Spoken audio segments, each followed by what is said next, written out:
नोटबंदी के दौरान पुराने नोटों के कैश डिपॉजिट के मामले में दिल्ली ने मुंबई को भी पछाड़ दिया है। 8 नवंबर से 30 दिसंबर 2016 के दौरान दिल्ली में कुल 56,665 करोड़ रुपए कैश डिपॉजिट हुआ, जबकि मुंबई में 35,272 करोड़ रुपए कैश जमा हुआ।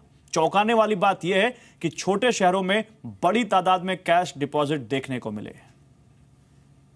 वर्तमान में जारी 500 रुपए और 1,000 रुपए के करेंसी नोट लीगल टेंडर नहीं रहेंगे। ये मुद्राएं कानूनन अमान्य होगी। ब्लैक मनी पर रोक लगाने के लिए प्रधानमंत्री नरेंद्र मोदी ने 8 नवंबर 2016 को 500 और 1,000 रुपए के नोट बंद करने का ऐलान किया। इसके बाद बैंकों में पुराने नोट जमा करने के लिए लंबी कतारें लग गई थीं। उस वक्त माना जा रहा था कि देश की कमर्शियल कैपिटल मुंबई में सबसे ज्यादा पुराने नोट जमा हो सकते हैं, लेकिन ऐसा हुआ नहीं। पुराने नोट जमा कराने के मामले में दिल्ली सबसे आगे रहा। वित्त मंत्रालय के राजस्व विभाग के डेटा के मुताबिक 8 नवंबर से 30 दिसंबर 2016 के बीच दिल्ली में 56,665 करोड़ रुपए के पुराने नोट डिपॉजिट हुए, जबकि मुंबई में 35,272 करोड़ रुपए पुराने नोटों का कैश डिपॉजिट हुआ।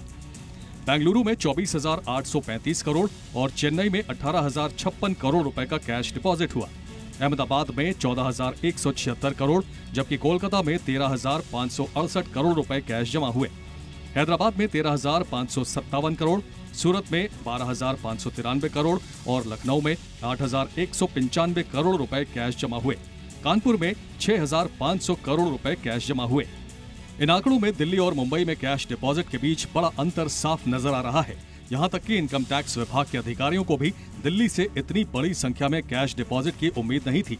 हालांकि इनकम टैक्स अधिकारियों को बेंगलुरु से ज्यादा कैश डिपॉजिट की उम्मीद थी, लेकिन यहां उतना कैश डिपॉजिट नहीं हुआ। कैश डिपॉजिट के मामले में छोटे शहर मेट्रो शहरों से आगे निकल गए। सूरत और लखनऊ जैसे शहरों में उम्मीद से ज्यादा कैश डिपॉजिट हुआ।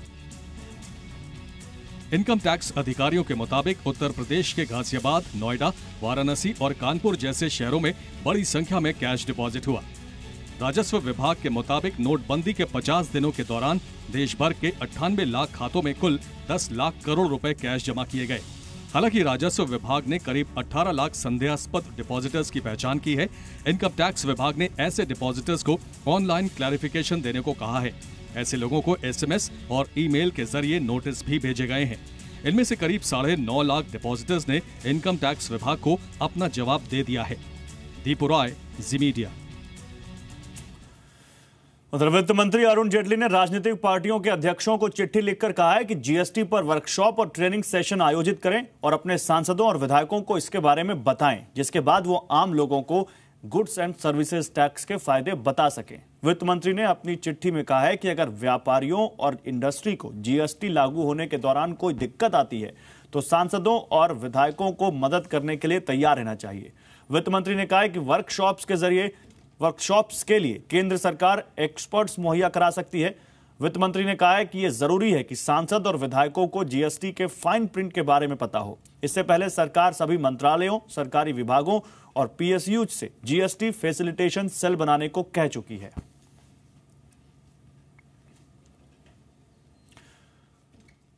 उधर GST ने हीरा कारोबारियों की यानी डायमंड मर्चेंट्स की चिंता बढ़ा दी है। दरअसल रफ और पॉलिश्ड दोनों तरह के डायमंड पर GST लगा दिया गया है, जिसके बाद हीरा कारोबारियों को डर है कि कहीं इस सेक्टर में भारत का दबदबा खत्म ना हो जाए।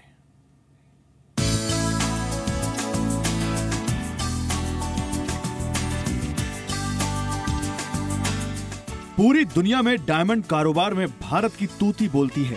चीन भी भारत से सस्ते और अच्छे डायमंड पॉलिश नहीं कर पाता, लेकिन 1 जुलाई से लागू होने वाले GST ने देश के डायमंड कारोबारियों की चिंता बढ़ा दी है। अभी तक डायमंड पर कोई टैक्स नहीं हुआ करता था, लेकिन GST में हीरे के ऊपर 2 तरह के टैक्स लगा दिए गए हैं। रफ डायमंड पर 4.5% GST और पॉलिश्ड डायमंड पर 3% GST लगाया गया है, जबकि चीन, श्रीलंका, वियतनाम और थाईलैंड में रफ डायमंड पर कोई टैक्स नहीं है। व्यापारियों को डर है कि GST से उनकी लागत और टैक्स का बोझ दोनों बढ़ेगा, जिससे उनके कारोबार पर असर पड़ सकता है। लो मटेरियल यानी कि रफ डायमंड पर टैक्स लगा है और 3% जो है वो पॉलिश डायमंड पर टैक्स लगा है। उसके सबसे ज़्यादा असर तो डायमंड मैन्युफैक्चरिंग पे पड़ने का संभावना पूरी है, क्योंकि डायमंड उद्योग जो है वो छोटे छोटे यूनिट में बटा हुआ है। देश में सालाना करीब 2 लाख करोड़ रुपए का डायमंड कारोबार होता है। इसमें इंपोर्ट और एक्सपोर्ट शामिल है। अकेले भारत में हर महीने 5,000 करोड़ रुपए के पॉलिश्ड डायमंड्स की बिक्री होती है। देश भर में डायमंड ज्वेलरी के 5 लाख व्यापारी हैं और डायमंड पॉलिश करने के लिए 2 लाख से ज्यादा छोटी बड़ी यूनिट हैं, जो 45 लाख डायमंड कारीगरों को रोजगार देती हैं। इतना ही नहीं, ये सेक्टर देश की जीडीपी में 6 से 7% योगदान देता है। व्यापारियों को डर है कि इस टैक्स का बोझ छोटे डायमंड यूनिट के ऊपर आएगा और वो अपने कारीगरों से ज्यादा काम करवाएंगे। हो सकता है कि अतिरिक्त टैक्स के बोझ के चलते छटनी भी हो। और अहमदाबाद में खाली 5 लाख कारीगर हैं, तो वो सब कारीगर की क्या हालत होगी वो देखने लायक होगी, क्योंकि हम तो बहुत छोटा सा यूनिट चलाते हैं, हमको बहुत दिक्कत होगी। उसमें सबसे ज़्यादा बड़े व्यापारी को फायदा है, बड़े व्यापारी को कोई वांधा नहीं। हमारे छोटे व्यापारी को क्या इधर लोकल बिजनेस करना पड़ता है, इसलिए हमको सबसे ज़्यादा दिक्कत हमको रहती है उसमें। डायमंड इंडस्ट्री की मांग है कि सरकार एक बार फिर अपने फैसले पर विचार करे ताकि उसका कोई हल निकाला जा सके। अब तक टैक्स के दायरे से अछूता रहा हीरा कारोबार अब जीएसटी की नेट में आ चुका है। सरकार की मंशा काफ़ी अच्छी है कि ज़्यादा से ज़्यादा टैक्स लेकर देश की सेवा की जाए, लेकिन मेक इन इंडिया के तहत सरकार का जो प्रयास है कि सबसे ज़्यादा रोजगार का निर्माण हो, उस सपनों को कहीं ठेस न पहुँचे, ये भी देखना अब सरकार की जिम्मेदारी होगी। केतन जोशी, जी मीडिया, अहमदाबाद। उधर स्टेंट में ओवर प्राइसिंग के बाद एंजियोग्राफी में इस्तेमाल होने वाले कैथेटर्स में भी भारी ओवर प्राइसिंग सामने आई है। महाराष्ट्र एफडीए ने मुंबई और महाराष्ट्र के कई बड़े अस्पतालों और डीलर्स की जांच में ओवर प्राइसिंग का मामला पाया है। इन कैथेटर्स का इस्तेमाल एंजियोप्लास्टी के दौरान ब्लड के फ्लो में आ रही रुकावट को दूर करने में किया जाता है। महाराष्ट्र एफडीए ने इस केस में एनपीपीए को चिट्ठी लिखी है कि स्टेंट के बाद कैथेटर्स पर भी हर मुनाफे की सीमा तय की जाए। कैथेटर्स फिलहाल दवाओं की कैटेगरी में शामिल है, लेकिन कीमतों की सीमा तय करने के लिए जरूरी दवाओं की लिस्ट में शामिल करना होगा। महाराष्ट्र एफडीए ने पाया कि बलून कैथेटर में इंपोर्टर और मैन्युफैक्चरर 17 से लेकर 120% तक, डिस्ट्रीब्यूटर्स 20 से लेकर 211% तक और अस्पताल 24 से लेकर 472% तक का मार्जिन वसूलते हैं।